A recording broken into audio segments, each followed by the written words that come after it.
بسم اللہ الرحمن الرحیم۔ السلام علیکم خواتین و حضرات۔ آج ہم سورہ بقرہ کی آیت 102 میں جو قصہ ہاروت و ماروت مذکور ہے اس کا مطالعہ کریں گے اور یہ دیکھیں گے کہ استاذ امین احسن اصلاحی نے اس قصے کی اور اس مجموعہ آیات کی کیا تعویل کی ہے۔ لیکن اس سے پہلے کہ میں آپ کے سامنے استاذ کی یہ رائے پیش کروں، یہ مناسب معلوم ہوتا ہے کہ ہم عام طور سے مفسرین نے ان آیات کے تحت جو ایک تفصیل لکھی ہے، جو قصہ بیان کیا ہے، وہ آپ کی خدمت میں پیش کر دیا جائے۔ تفسیری روایتوں میں جو بات بیان ہوئی ہے، ظاہر ہے ہماری تفسیری کتابیں موجود ہے، وہ یہ ہے کہ یہ کہا جاتا ہے کہ جب انسانیت کی ابتدا ہوئی اور کچھ عرصے تک انسانوں نے دنیا میں غدر مچایا اور بہت سارے ظلم ڈھائے، تو فرشتوں نے اللہ تعالیٰ سے یہ کہا کہ آپ نے کس قسم کا انسان پیدا کیا ہے جو اتنی پرابلمز پیدا کر رہا ہے، اتنی خونریزی کر رہا ہے۔ تو یہ کہا جاتا ہے کہ اللہ تعالیٰ نے کہا کہ اچھا، آپ اپنے اندر سے دو بہترین لوگوں کا انتخاب کیجئے اور ہم ان کی بھی اسی طرح کی آزمائش کیے دیتے ہیں کہ جیسے ہم نے انسانوں کی آزمائش کی۔ چنانچہ کہا جاتا ہے کہ ہاروت و ماروت نام کے دو فرشتے ہیں جن کا انتخاب کیا گیا اور ان کو زمین پہ بھیجا گیا۔ وہ اعلیٰ ترین فرشتے تھے فرشتوں کی نسل سے، اور بالکل ٹھیک وہ اور عمدہ زندگی گزار رہے تھے زمین میں۔ لیکن پھر یہ ہوا کہ ایک بہت خوبصورت حسین و جمیل خاتون کے عشق میں وہ گرفتار ہو گئے، اور یہاں تک معاملہ بڑھا کہ وہ ان سے قربت اور جنسی تعلق کے خواہاں ہو گئے اس خاتون سے۔ تاہم اس خاتون نے کسی نہ کسی طرح سے اپنی جان بچائی اور وہ ان کے اس حربے سے بچ گئی۔ لیکن یہ بھی بات بیان کی جاتی ہے کہ ان کو اسی خاتون نے شراب سے انٹروڈیوس کرایا اور یہ شراب کے نشے میں رہے اور ایک بندے کو انہوں نے قتل کر دیا، اور جو بالکل بے گناہ تھا۔ خیر، یہ سب باتیں تھیں جس کے نتیجے میں کہا جاتا ہے اسی روایات میں کہ اللہ تعالیٰ کو بہت غصہ آیا اور آپ نے کہا کہ میں ان کو دونوں فرشتوں کو بہت سخت اذیت اور عذاب دوں گا۔ اس کے بارے میں پھر یہ کہا جاتا ہے کہ ایک پیغمبر نے یا ایک فرشتے نے، بلکہ کہا جاتا ہے کہ انہوں نے پھر ایک سفارش کی اور ان سے یہ کہا کہ آپ ان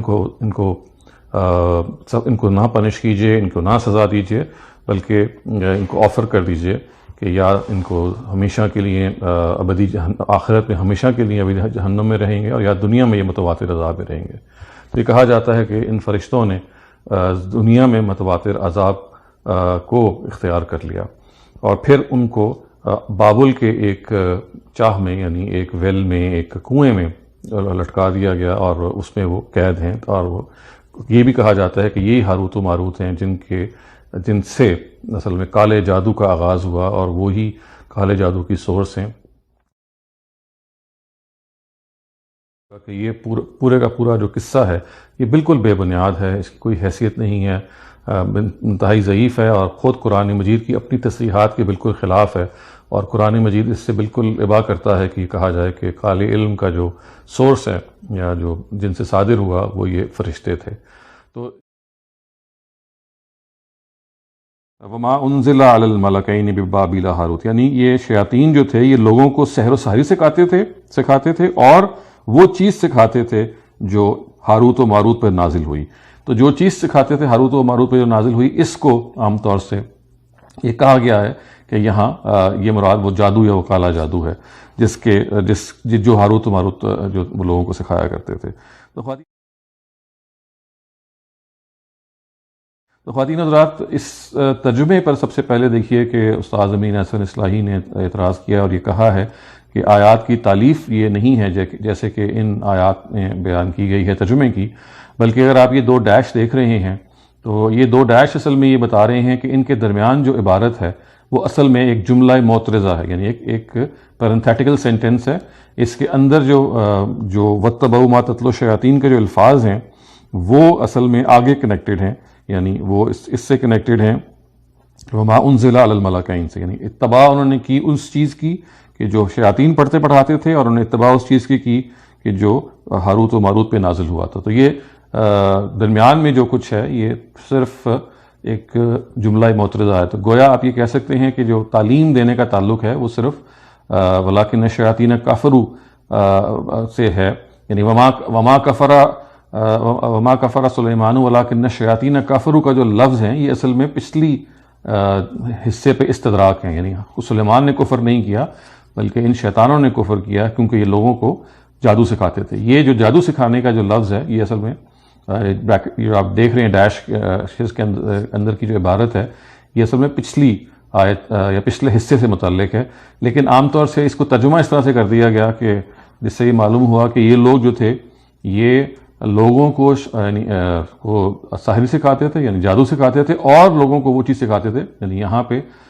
یہ جو آپ دیکھ رہے ہیں نا یعلمون الناس السحر، یہ جو بریکٹس جو دوسرا جو ڈیش ہے اس کے فوراً پہلے جو عبارت ہے یعلمون الناس السحر،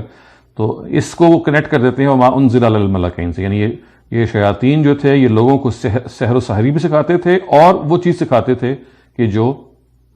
ہاروت و ماروت پہ نازل ہوئی. اس کے برعکس استاد امین حسن اصلاحی یہ کہتے ہیں کہ یہ ترجمہ جو ہے یہ اس طرح سے ٹھیک نہیں ہے، جملے کی تعلیف اس طرح سے ٹھیک نہیں ہے. یہاں اصل میں یہ جو یعلمون الناس السحر ہے یہاں بات ختم ہو جاتی ہے، اور یہ اصل میں ایک جملہ معترضہ کا حصہ ہے. تو اوپر جو کہا گیا واتبعوا ما تتلو الشیاطین، اس پر اب یہ کنیکشن آ رہا ہے وما انزل علی الملکین. یعنی یہ جو لوگ تھے، یعنی پیچھے دیکھیں نا یہ فرمایا گیا ہے کہ کتاب الہی جب ان کے پاس آئی تو بجائے اس کے کہ اس کتاب الہی کی طرف دھیان دیتے، وہ ان چیزوں کے پیچھے پڑ گئے کہ جو سلیمان کے زمانے میں لوگ سحر و ساحری کیا کرتے تھے سلیمان کے زمانے میں، اور سلیمان نے کفر نہیں کیا تھا. یعنی سلیمان نے یہ جادو اور جادوگری کو ترویج نہیں دیا تھا کیونکہ ان پہ الزام لگایا جاتا تھا اس چیز کا، تو قرآن نے اس کو فوراً ان کو بری بھی کیا. اور یہ جملہ معترضہ عام طور سے اس لیے آتا ہے کہ پچھلے والی کسی عبارت پر فوراً تبصرہ اللہ تعالیٰ کرنا چاہتے ہیں. تو اصل میں یہ فوراً تبصرہ ہے کہ سلیمان نے کوئی اس طرح کا کام نہیں کیا تھا. یہ جو شیاطین قسم کے لوگ تھے اور شرار تھے وہ لوگوں کو سحر و ساحری سکھاتے تھے. تو یہ گویا یہ بات ختم ہو گئی. اب وما انزل علی الملکین سے یہ بات پیچھے دوبارہ جڑ گئی ہے. گویا کہ یہ کہا گیا ہے کہ یہود وہ لوگ ہیں کہ جو شیطان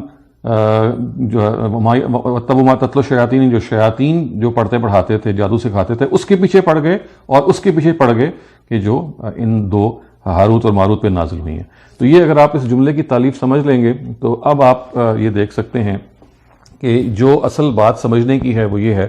کہ اگر ان جملوں کی جو ڈسٹنکشن ہے جس طرح سے یہ بیان ہوئے اور آیات جو کچھ بیان کرتی ہیں، تو اس کا ایک سادہ ترجمہ پھر یہ ہوگا، اور اس سادہ ترجمے سے بالکل یہ بات واضح ہے کہ یہ جو افراد تھے، یہ جو یہود خاص طور سے یہاں مخاطب ہیں، کہ بجائے اس کے کہ وہ اللہ تعالیٰ کی اتاری ہوئی کتاب قرآن مجید کو بنیاد بناتے اور اس کو اسٹڈی کرتے، وہ انہوں نے اس کے برعکس جو معاملہ اختیار کیا وہ یہ تھا کہ جو علوم شیاطین یعنی جادوگری کے سکھاتے تھے اس کے پیچھے پڑ گئے، اور اس کے ساتھ جو ہاروت و ماروت جو فرشتے تھے ان پر جو کچھ نازل ہوا تھا وہ اس کے پیچھے پڑ گئے. اور وہ کیا نازل ہوا تھا اس کی تفصیل پھر خود آگے بتائی گئی ہے کہ وہ ایک ایسا علم تھا جس کے بارے میں وہ کہتے تھے کہ یہ آزمائش ہے، اگر آپ اس کو حاصل کریں گے تو اس سے نقصان بھی ہو سکتا ہے اور نفع بھی ہو سکتا ہے. تو بجائے اس کے کہ وہ اس علم سے فائدہ اٹھاتے، وہ اس علم سے جو اس کا جو منفی پہلو تھا وہ استعمال کرتے، اور اس کے ذریعے سے میاں اور بیوی کے درمیان جدائی ڈالتے اور وہ کچھ سیکھتے کہ جو ان کو نقصان پہنچاتا. اور پھر یہ بھی کہا گیا ہے کہ ان کو یہ بھی معلوم تھا کہ وَلَقَدْ عَلِمُوا لَمَنِ اشْتَرَاهُ فِي الْآخِرَةِ مَا لَهُ مِنْ خَلَاقٍ، جو کچھ یہ غلط کام کرے گا، ایسے کام کرے گا تو اس کا آخرت میں کوئی حصہ نہیں ہوگا. تو اب یہ جاننے کا یعنی اس پس منظر کے بعد ہم اب تفصیل کرتے ہیں کہ جو وَمَا أُنزِلَ عَلَى الْمَلَكَيْنِ بِبَابِلَ ہاروت و ماروت کے جو الفاظ آئے ہیں، یہ علم وہ کیا علم ہے جس کی طرف اشارہ کیا گیا، اور کیا یہ کالا جادو اس سے مراد ہے. تو دیکھیے استاد امین حسن اصلاحی جو پہلی تفصیل کرتے ہیں وہ تو یہ ہے کہ جب پیچھے آ گیا واتبعوا ما تتلو الشیاطین، کہ یہ لوگ شیطان کی جو سحر و ساحری ہے، شیاطین کی جو سحر و ساحری ہے اس کے پیچھے پڑ گئے، اور اس کے پیچھے پڑ گئے جو ہاروت و ماروت پہ نازل ہوا. تو اب یہ دو باتیں ایک نہیں ہو سکتی. یعنی اگر آپ اس سے بھی جادو مراد لیں جو ہاروت و ماروت پہ نازل ہوا، اور پہلے بھی جادو کا ذکر آ چکا ہے، تو آپ کو معلوم ہے کہ جب دو چیزوں کو ملایا جاتا ہے تو ہمیشہ دو مختلف چیزیں ہوتی ہیں. دوسری چیز آپ نے یہ کہی کہ یہ جو آیت ہے، اگر آپ اس آیت پہ غور کریں گے تو دیکھیے اس میں جو الفاظ آئے ہیں وہ یہ ہے کہ انزل علی الملکین، یعنی جو کہ ان دونوں ہاروت و ماروت فرشتوں پر نازل کیا گیا. تو لفظ جو انزلہ ہے یہ بالکل بتا رہا ہے کہ یہاں اصل میں مراد وہ چیز ہے جو خدا کی طرف سے نازل کی گئی ہے. تو دیکھیے خدا کی طرف سے تو بالکل کوئی ایسی چیز نازل نہیں کی جا سکتی کہ جو جادو اور اس قسم کی ہو جس کو کفر کہا جائے. تو یہ دوسرا قرینہ ہے، یعنی وما انزل علی الملکین کے ہاروت ببابل ہاروت و ماروت میں یہ بالکل دوسرا قرینہ ہے کہ ہاروت اور ماروت جو ہیں ان پر کوئی چیز خدا کی طرف سے اتاری گئی ہے. تو یہ قرینہ خود یہ بتا رہا ہے کہ خدا کی طرف سے جو چیز اتاری جائے گی اس کے اندر بہرحال جادو نہیں ہو سکتا، وہ جادوئی علم نہیں ہو سکتا.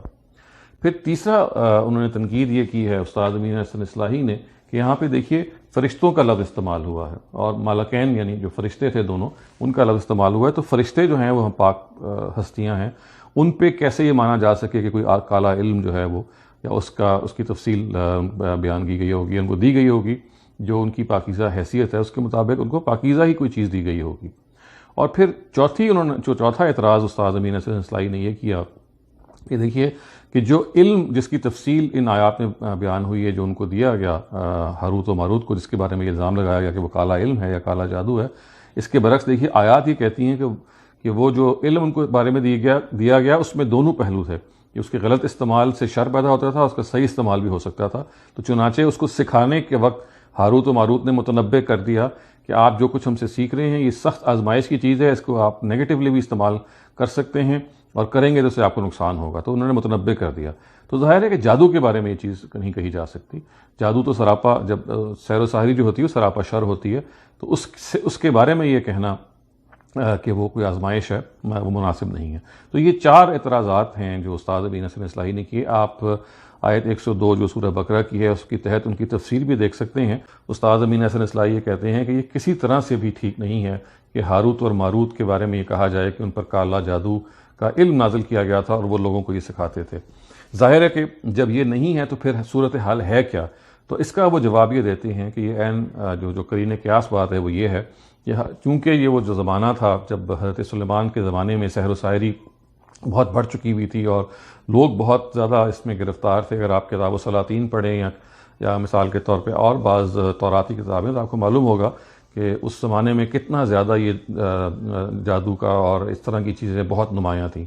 اسی کے ساتھ یہ بات بھی پھر قرین قیاس لگتی ہے کہ اگر ایک چیز بہت نمایاں ہو تو اللہ تعالیٰ اس کا توڑ بھی نازل کرے. تو بالکل ایسا معلوم ہوتا ہے کہ جو ہاروت و ماروت فرشتے تھے ان پر اللہ تعالیٰ نے جو علم نازل کیا وہ بہرحال ایک ایسا علم تھا کہ جو اس جادو کا توڑ تھا کہ جو پہلے سے شیاطین کر رہے تھے. تو ہاروت و ماروت پہ جو کچھ نازل ہوا وہ جادو نہیں تھا بلکہ خدا کی طرف سے وہ ایک ایسا علم تھا جو اس جادو کا توڑ تھا. اس تفصیل کے بعد یہ جاننا ضروری ہے کہ اگر یہ جادو دنیا میں موجود ہے اور سفلی علوم موجود ہیں اور اس کے توڑ کے طور پہ اللہ تعالیٰ نے وہ علم بھی دنیا میں رکھا, تو پھر اس کا ہم کیا کوئی استعمال کر سکتے ہیں؟ تو دیکھیے اس سلسلے میں جو چیز جاننے کی ہے وہ یہ ہے کہ